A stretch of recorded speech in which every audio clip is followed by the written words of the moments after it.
12 October 1972. Stuttgart. A German civilian in a government office writes a sentence he cannot say aloud.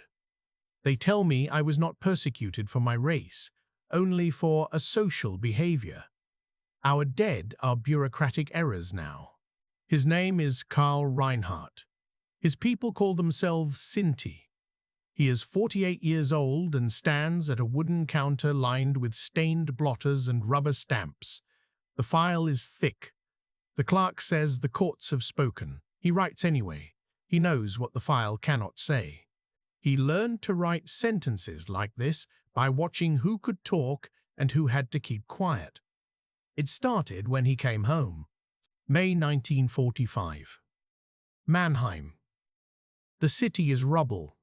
There is dust in the lungs and lime in the eyes, and a new language on the walls. The American signs say halt, curfew, no movement after 8. There are gaps between houses where names used to live.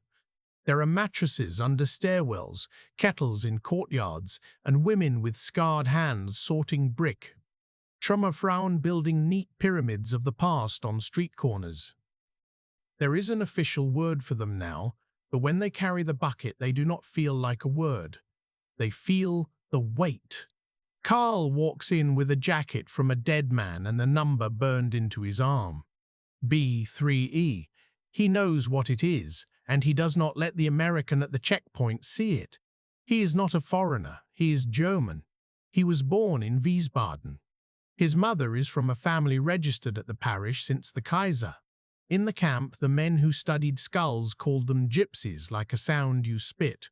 At home, before the orders, the police called them Zigeuner. The bulletin said sanitary measures. The neighbors said nothing.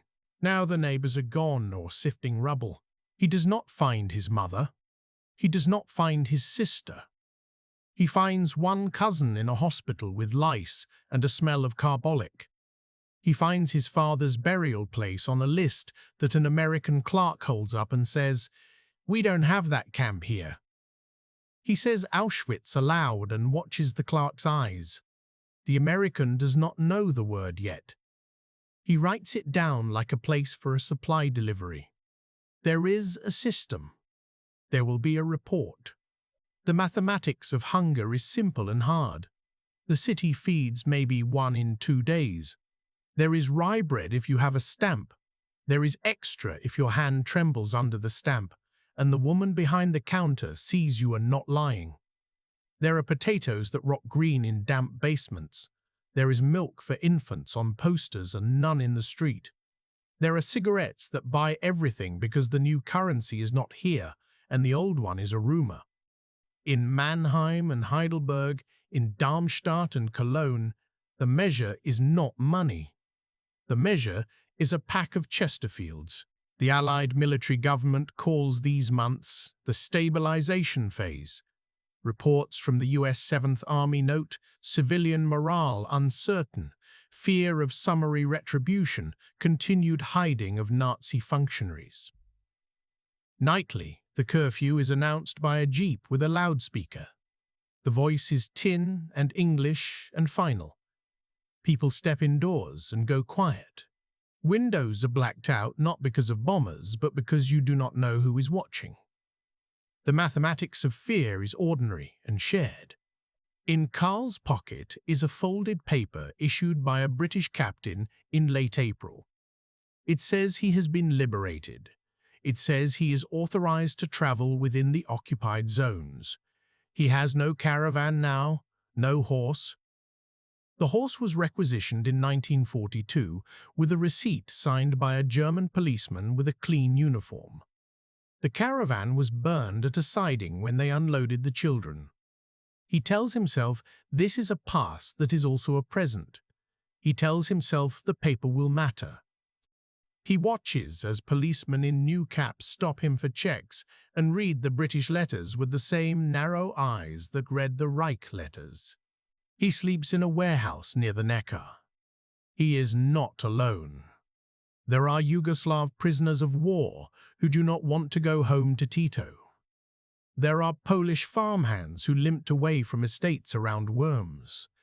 There are women who escaped a column from Ravensbrück and cover their shaved heads with a scarf that says they were somewhere no one wants to imagine.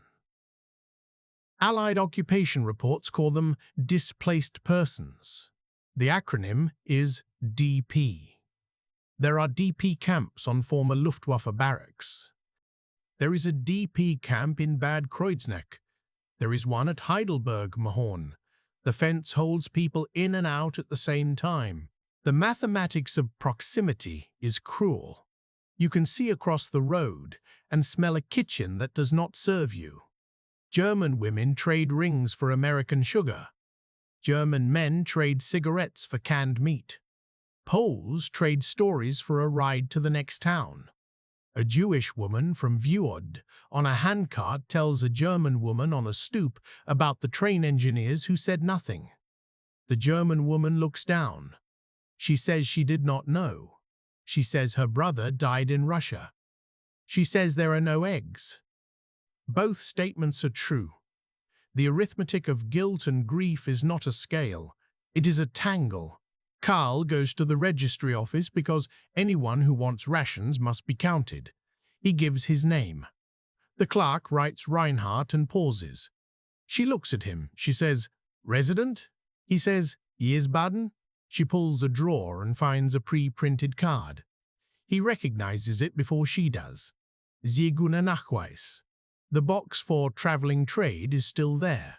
The place for traveling trade is still there. The place for fingerprints is blank. The top left corner still says Kriminalpolizei. It is 1945. The mathematics of continuity is efficient. He takes the card and leaves. He breathes. He tells himself it is paper. It is not shackles. On the corner, two American soldiers lean on a jeep. One has a harmonica. He plays a tune that he says is blues. It sounds like a camp song to Karl, something that only moves if you pull your feet out of the mud one at a time. Denazification begins. The word works like a broom and a sieve. There are 5 categories: major offender, offender, lesser offender, follower, exonerated. 21 questions on a questionnaire, then a workbook of memories. When did you join the party? What organizations? Did you attend rallies? Did you attend rallies? Did you denounce anyone? There are boxes for dates and lines for explanations. There are declaration signatures and warnings of perjury. Sprüchkammern are convened at the district level. They sit in recycled rooms and review a nation's past with pencils. Karl is not a party member. He is a record in a separate ledger. He has a number. He has a bill that lists confiscated property, address of seizure, name of the officer. The paper is stamped in purple ink. He presents it at an office where the blinds are broken and the ashtrays always full. The clerk takes it and says the property was seized under regulations. He is told to file under war losses. He files. The file goes into a box. The box goes into a basement. The basement floods that winter. Somewhere, a paper turns to pulp. The mathematics of guilt is a summary. Who knew? Who did? Who gains by not remembering? In a Sprüchkammer hearing in Heidelberg in October 1946, a judge says, "It is untenable to regard every party membership as culpable, given the coercive environment." He writes it into the finding for a school director who signed letters from 1937 to 1947 to 1944, closing classes for gypsy children deemed uneducable. He returns to his desk with a certificate. He will teach again in 1948. He will give mathematics to children who will say later that they were never told why some names were missing from the attendance list. Not far from the courtroom, expellee trains arrive. From Silesia, from Pomerania, from the Sudetenland. Freight cars and open wagons pull into stations shattered by bombings. The arriving are not soldiers. They carry featherbeds and family photographs. They carry secret recipes for dumplings and keys to houses they will never open. The word is vertriebene. They are too many for rooms and ration cards that are too few. The arithmetic of space in a city of ruins is hard and exacting. A family of 4 is given 10 square meters in a hallway. A family of 6 is told to share a kitchen with a widow and a lodger who is missing 3 fingers and keeps his uniform in a paper parcel under the bed. There is tension. Gazette notices plead for calm. The newcomers must be integrated, a mayor writes in a town circular in 1946. They will be our brothers and sisters. In a letter discovered in a municipal archive years later, a local replies in pencil, I will have no strangers near my children. The ink of policy and the charcoal of private resistance make an X in the record. Karl watches. He sees people displaced like him. He sees that the word German is both a shield and a sieve. He hears that returning Sinti should settle in fixed abodes under police supervision, that camping at old sites will attract trouble. He hears that trouble. In 1947, in a clearing outside Ludwigshafen, where his uncle once repaired pots, police confiscate wagons again. Now the reason is public health. A paper from a Landratsamt says, Gypsy gatherings are prohibited until housing shortages are resolved. There is no date when the shortage will end. It is a sentence that can stretch. Winter 1946-47 is called the Hunger Winter. The coal ran out, the snow did not. A British occupation report notes, civilian caloric intake at 1,200 calories per day. Evidence of black market activity remains substantial. The cigarette has the purchasing power of a small miracle. American soldiers are taught to keep cartons out of sight. They do not. Men follow them with empty pockets. Children shadow them with bright eyes. Women wait at the places where boots always leave prints. The mathematics of the black market is an economy of need. A coat disappears. A family eats. Karl sells a ring and buys a sack of beet. He boils it until his family's room smells like a factory. He chews and tells himself it tastes like survival. He folds blankets around his cousin's feet and tells her that spring will arrive, that spring always arrives. He has lived long enough to know that this is not always true. By 1948, the currency reform is the event people will still mention in their 80s. A sudden day. 20 June. People open their wallets and find the Reichsmarks a paper for kindling. Men step into the street and pull at their collars like a fever has broken.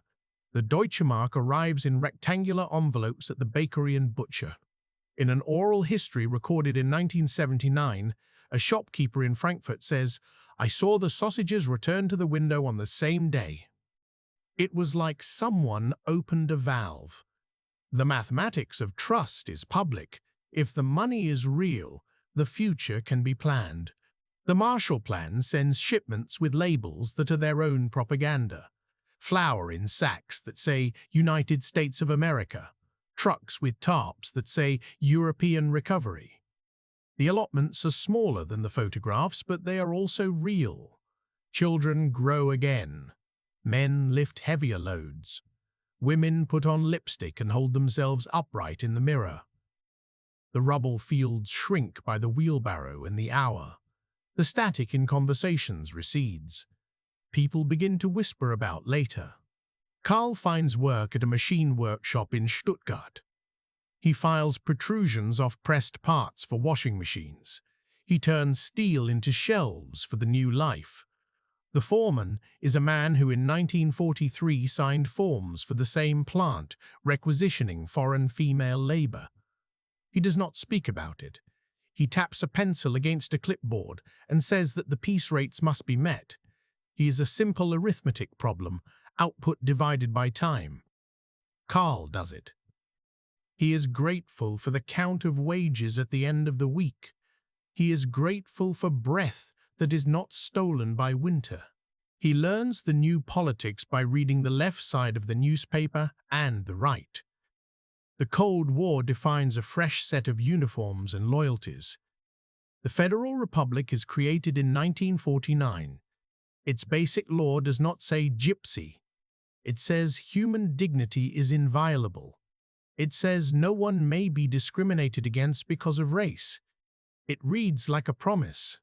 It reads like a ledger that will maintain itself. But offices are staffed by men who learn their debits under another seal. A police superintendent in Bavaria circulates a memo in 1950 establishing a special registry for Landfahrer. It is the old word, scrubbed but not gone. The file cabinets are new. The cards are old. An internal Bavarian LKA guideline from 1953 lists categories for Zigeuner, Zigeuner Verwandte Personen, the inked Zigeuner Verwandte Personen. The ink is black and final. The mathematics of bureaucracy multiply. Karl is stopped in Ulm at a crossroads in 1951. 3 policemen ask for his papers. He hands them over. The youngest looks away when he notes the tattoo. The oldest stares without expression. He is issued a temporary pass that says he may not leave the district without notifying the local station. He is told it is a measure to protect property. He signs. He walks away feeling counted and not seen. He tries to register his dead. He wants their names somewhere that will not wash away. In an office with a pale green wall, a clerk tells him that the registry will not accept a death without a body. He should list them as vermisst, missing. He hears how the word echoes in his chest like a hole. He writes it down for his mother, his sister, his aunt. Vermisst. Compensation policies are printed in pamphlets with titles that promise fairness. The federal compensation law, Bundesentschädigungsgesetz, BEG, speaks of persecution for political reasons, racial reasons, religious reasons. Applications require forms, affidavits, proofs of detention. The mathematics of proof is a cruel balance, because the places of proof were designed to erase. Karl files anyway. He attaches a copy of the British letter and a bruised memory that names the ramp and the dogs and the man who counted on his fingers how many were in the wagon. He writes dates and camps and people who can no longer sign. He is called to an office in 1954. A hearing officer adjusts his spectacles and reads from a jurisprudential commentary. Prior to 1943, measures taken against gypsies were motivated not by racial considerations, but by the fight against habitual crime. It sounds legal. It loses the human. In 1956, the Federal Court of Justice issues a decision that people will later call the Zigeuner Urteil. It says that discrimination of Sinti and Roma prior to the decree of 16 December 1942 was not racially motivated. His case is paused. It is not denied. It is suspended in a drawer waiting for a new decade. Karl reads the notice. He feels the dull knowledge that the new state wants order more than it wants memory. The mathematics of stability will not include him yet. He goes home and sharpens his tools and tells his wife that they have food for the week and that the rent is paid. He tells his son to study. He tells his daughter that she will go to the school near the church with windows, without boards, without boards, without boards. Schools teach the past as if it can fit on a chalkboard. There are dates that are safe to test. 1933 for beginning, 1945 for end. Teachers tell a story of a people led astray by a small group. They tell of bombings and fathers lost at Stalingrad and the cruelty of foreign soldiers. They speak less of words like Einsatzgruppen. They almost never say Birkenau. An education ministry guideline from 1951 urges balanced treatment of recent events to prevent polarization. Balance becomes a word that sits on the scales in place of weight. Some things change because people cannot keep quiet forever. In 1958, the Ulm Einsatzgruppen trial opens. Newspapers print details of men who shot Jews into pits. The public hears testimony of costumes and orders and the arithmetic of bullets in a ditch. In 1963, the Frankfurt Auschwitz trials begin. Testimonies run for years. A court reporter writes, "A nation listens to its own words spoken back to it." Photographs show a dock of ordinary faces. They look like men who teach mathematics or inspect boilers. They do not look like monsters. That is part of why this is hard. For Karl, the Auschwitz trial is both a window and a wall. It recognizes the place he survived and the family he lost. It does not see that people like him were placed in family blocks because of a science that named their blood and hair and thought that this naming justified everything. In 1963, the Federal Administrative Court softens the jurisprudence. It becomes possible to argue that measures taken earlier were racially motivated. The door opens a crack. He files again. He writes in a careful hand that he is not asocial. He writes that he was a musician on Sundays, a tinsmith on weekdays, a husband every day. He writes that police came to the site by the river and measured the skull of his cousin and told his mother to sign a paper. He writes names of experts, Ritter, Justin, who took notes on his family's faces. He writes about the try for sterilization that missed him because the train left too soon. A clerk in 1964 writes back that further documentation is needed. Proof of lineage, proof of detention, proof of property lost. He gathers affidavits from men with long numbers on their forearms. He asks a priest for a copy of the baptism record. The file grows. He learns the sound of a stamp. He learns the taste of the waiting room. Police continuity is not a news headline, it is a daily act. The same office in Munich that once ran the Sicherheitsdienst now houses a criminalistics section. Many of the same men do preventive policing. They use the same categories. In 1968, a Munich directive asks for increased surveillance of itinerant elements during fairs. There are photocopies of photographs from the 1930s clipped to new reports, from the 1930s clipped to new reports. Names cross decades, attached to surnames that end in Hart and Mon, and nothing else needs to be said. The mathematics of suspicion survives regimes. That year, 1968, students march in Berlin and Frankfurt and Munich. They hold signs that say, "Under the gowns, the mold of 1,000 years." They speak to professors who signed loyalty oaths in 2 states. They ask their fathers where they were in 1942. The fathers drink and say it was complicated. It was complicated. Complication becomes a shelter where truth hides. Karl watches the marches. He does not march. He has marched enough in lines where the only destination was offense. In 1969, a young man named Romani from Heidelberg begins to collect cases. He is 23.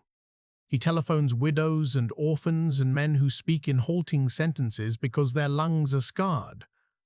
He writes the names of judges who deny and lawyers who stall. He organizes meetings in back rooms of cafes with brown tablecloths.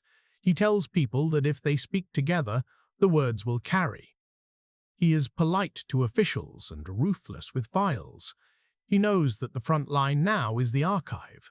There are moments of contact that are not scripted. In 1970, a school in Mannheim invites survivors to speak. A Jewish man tells of a ghetto in Poland and a factory in the forest. A Sinto woman tells of a transport of children. A boy in the second row raises his hand and says, "My grandfather says the gypsies stole from us during the war." The woman looks at him. She says, "Your grandfather and I were on the same street once. We did not see each other." The room is still. The teacher shifts in his chair. He tells himself that this is education. In 1972, Karl stands at a counter and hears the phrase again. Not persecuted for race. A clerk reads from a typed page. The letters are precise and tired. He feels the old word bump against the new. He writes his sentence and tears the paper off the pad. He lays it on top of his file as if it can weigh it down. Outside, the West German flag moves gently in the October wind. On the radio, a new chancellor speaks about change and treaties with the East. The economics are good. New cars are smooth. Apartments have refrigerators. Women wear bright dresses and go to work in banks. Men talk about pensions. People turn their faces towards the 1974 World Cup. The news is about oil and homegrown terrorists. Television glows in living rooms where chairs are upholstered in orange. The arithmetic of prosperity is precise. The more that is present, the less the absent is discussed. But the police still arrive at Sinti weddings and take down license plates. The city sends notices that campsites are illegal. A judge in a compensation court asks a woman if she can prove she was forcibly sterilized, and when she weeps, he objects to emotion in the record. A child is removed to welfare because his family is deemed educationally incapable. Expert reports from the 1930s are cited in the 1960s. The words have not aged. The legal categories live longer than people. Compensation comes piecemeal. In 1974, Karl receives a letter stating that he is eligible for a one-time payment for lost freedom between December 1942 and April 1945. The pre-1942 period is not recognized. The letter calls what happened to him deprivation of liberty. It does not use the word camp. It does not say racism. He folds the letter carefully and places it in the file where his opening sentence is the first thing you see. He is called to a police station in 1975 to clarify his residence. The officer mispronounces his name and suggests the family should consider staying put. Karl says he owns his caravan because he paid taxes on it, and that is more than can be said for men who stole horses with receipts. The officer writes a note that says, aggressive attitude, difficult case. Evidence sits in warehouses. In the Bundesarchiv, a grey folder contains a memo from 1957 recommending the retention of Zigeunerakten for use in crime prevention. There is a note in the margin. To be reviewed in 1962. There is no further note. The files stay. Their arithmetic is constant. Name, birth date, scars, identifications by former research institutes that should not exist anymore. In another collection, transcripts of the Frankfurt Auschwitz trial mention the Gypsy family camp BIII. The word is in the record. It is not in the compensation decisions. There is a hunger strike in 1980. Sinti survivors occupy the memorial at Dachau. The photographs show men with signs that say, "We are the survivors," and a large blanket with the word recognition. They have winter coats and hollow eyes.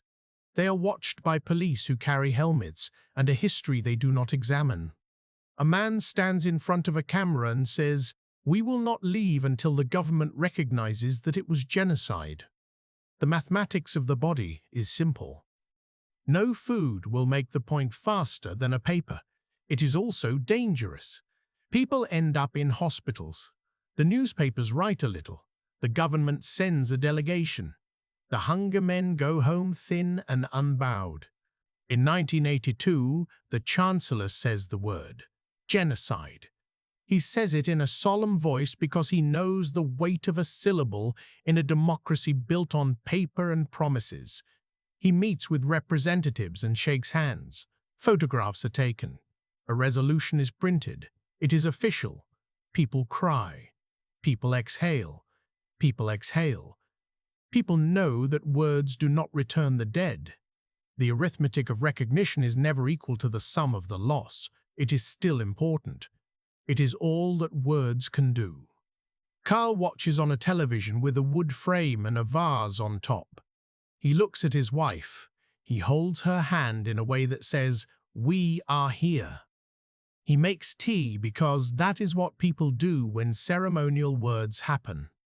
They soften the edges with sugar. He goes to his file.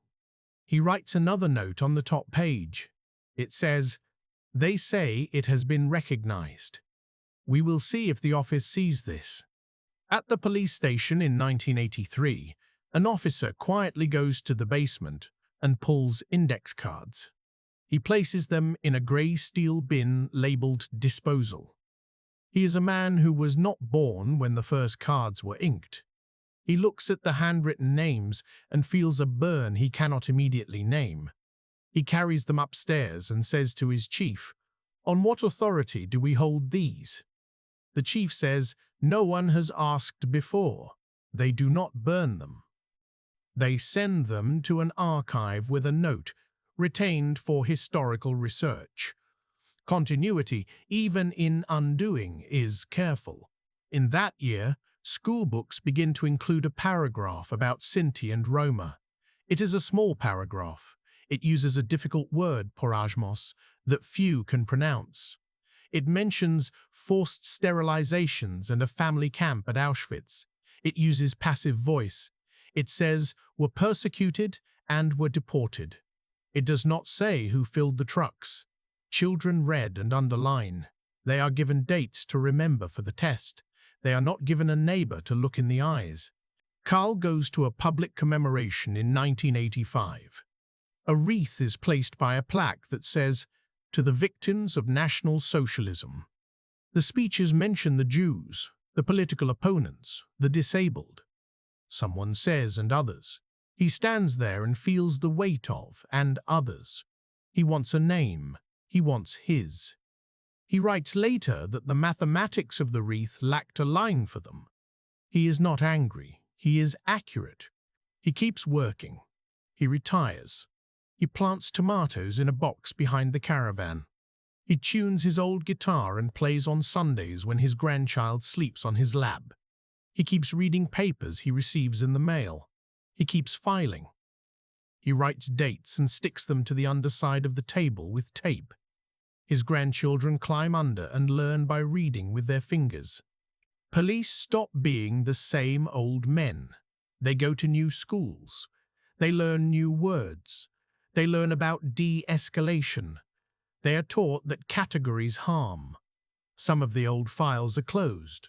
Others sit, because no one knows which rope to pull that will lower them into the correct fire without burning a finger. When the Berlin Wall falls in 1989, newspapers fill with headlines that say, "Peace dividend and end of history." People buy toasters and go on holiday to places they could not pronounce a year before. The mathematics of optimism accelerates. There are reunions. There are committees. There are hearings about property claims and empty estates. Some of these processes look like compensation. Some look like a clock that only runs for a certain class of people. It is not one story. It never is. Karl writes less now. His notebooks are full. He has a pile of letters bound with string and a box of newspaper clippings that yellow at the edges. He has photographs of cousins gathered in a park in 1979 with hand-lettered signs. He has a letter from 1987 that says, "We are pleased to inform you that the previous decision has been revised." He reads it twice. He puts it into the file under his first sentence. He feels a circle, closing, badly drawn, but closing.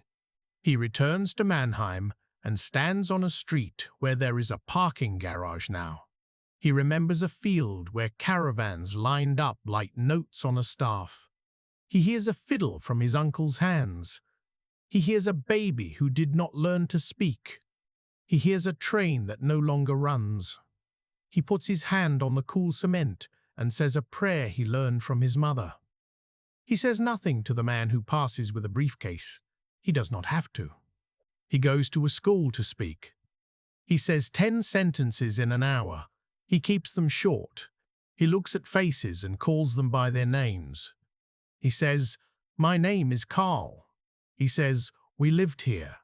He says, "People came with measures and documents." He says, "They told us we were criminals because we moved." He says, "It is important to look at how a paper can use you."